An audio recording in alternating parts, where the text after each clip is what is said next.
Sir, आज ज्ञानवापी मस्जिद को लेकर फैसला आया, हिंदू पक्ष को अब तय खाने में पूजा करने की इजाजत दे दी गई। कैसे देखते हैं आप इसको, क्या कहेंगे? सबसे पहले यह है कि आपको जानना चाहिए कि आज जज साहब का आखिरी दिन था, रिटायरमेंट था।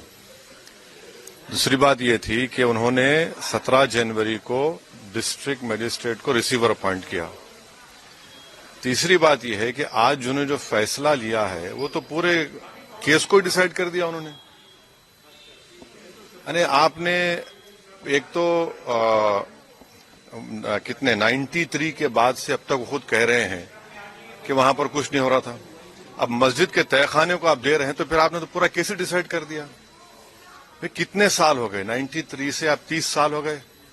हाँ, उसमें मूर्तियां कहाँ हैं, कैसे मालूम उनको? तो ये प्लेसेस ऑफ वर्शिप एक्ट का वायलेशन है।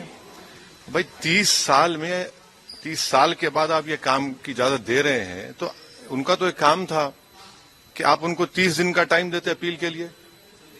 आप कहते हैं कि 7 दिन में पूरा निकाल दो, ग्रिल्स निकाल दो और आप इजाजत दे दिए। तो ये सरासर गलत फैसला है।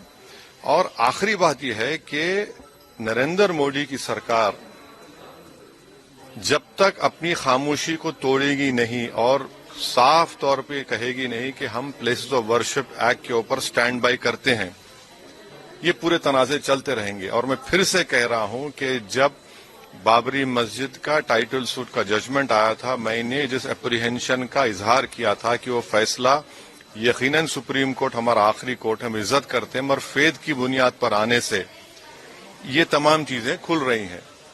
और उस सुप्रीम कोर्ट के फैसले में प्लेसेस ऑफ वर्शिप एक्ट को बेसिक स्ट्रक्चर का हिस्सा करार दिया गया था।